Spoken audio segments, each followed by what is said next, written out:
मैं राजू बोल रहा हूँ। कैसी हो माँ? मैं ठीक हूँ बेटे। ये बताओ तुम और बहू दोनों कैसे हो? हम दोनों ठीक हैं माँ। आपकी बहुत याद आती है। अच्छा सुनो माँ, मैं अगले महीने इंडिया आ रहा हूँ तुम्हें लेने। क्या? हाँ माँ, अब हम सब साथ ही रहेंगे। नीतू कह रही थी माँ जी को अमेरिका ले आओ, वहाँ अकेले बहुत परेशान हो रही होंगी। हेलो, सुन रही हो माँ? हाँ हाँ बेटे। बूढ़ी आंखों से खुशी की अश्रुधारा बह निकली। बेटे और बहू का प्यार नस नस में दौड़ने लगा। जीवन के 70 साल गुजार चुकी सावित्री ने जल्दी से अपने पल्लू से आंसू पोंछे और बेटे से बात करने लगी। पूरे 2 साल बाद बेटा घर आ रहा था। बूढ़ी सावित्री ने मोहल्ले भर में दौड़ दौड़ कर ये खबर सबको सुना दी। सभी खुश थे कि चलो बुढ़ापा चैन से बेटे और बहू के साथ गुजर जाएगा। राजू अकेला आया था। उसने कहा कि माँ, हमें जल्दी ही वापस जाना है, इसलिए जो भी रुपया पैसा किसी से लेना है वो लेकर रख लो, और तब तक मैं किसी प्रॉपर्टी डीलर से मकान की बात करता हूँ। मकान? माँ ने पूछा। हाँ माँ, अब ये मकान बेचना पड़ेगा, वरना कौन इसकी देखभाल करेगा। हम सब तो अब अमेरिका में ही रहेंगे।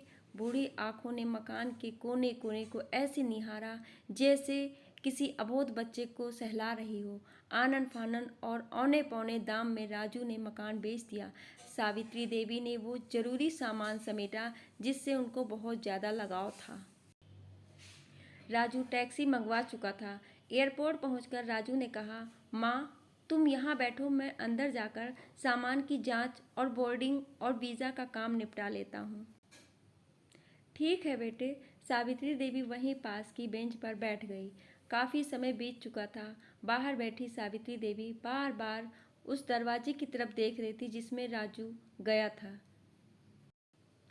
लेकिन अभी तक बाहर नहीं आया। शायद अंदर बहुत भीड़ होगी सोचकर बूढ़ी आंखें फिर से टकटकी लगाए देखने लगती। अंधेरा हो चुका था। एयरपोर्ट के बाहर गहमा गहमी कम हो चुकी थी। माँ जी, किससे मिलना है? एक कर्मचारी ने वृद्धा से पूछा। मेरा बेटा अंदर गया था टिकट लेने, वो मुझे अमेरिका लेकर जा रहा है, सावित्री देवी ने घबरा कर कहा। लेकिन अंदर तो कोई पैसेंजर नहीं है। अमेरिका जाने वाली फ्लाइट तो दोपहर में ही चली गई। क्या नाम था आपके बेटे का? कर्मचारी ने सवाल किया। राजू। सावित्री के चेहरे पे चिंता की लकीरें उभर आई। कर्मचारी अंदर गया और कुछ देर बाद बाहर आकर बोला, माँ जी, आपका बेटा राजू तो अमेरिका जाने वाली फ्लाइट से कब का जा चुका। क्या? वृद्धा की आंखों से आंसुओं का सैलाब फूट पड़ा। बूढ़ी माँ का रोम रोम कांप उठा। किसी तरह वापस घर पहुंची जो अब बिक चुका था। रात में घर के बाहर चबूतरे पे ही सो गई। सुबह हुई तो दयालु मकान मालिक ने एक कमरा रहने को दे दिया। पति की पेंशन से घर का किराया और खाने का काम चलने लगा। समय गुजरने लगा। एक दिन मकान मालिक ने वृद्धा से पूछा, माँ जी, क्यों नहीं आप अपने किसी रिश्तेदार के यहाँ चली जाएं? अब आपकी उम्र भी बहुत हो गई, अकेले कब तक रह पाएंगी?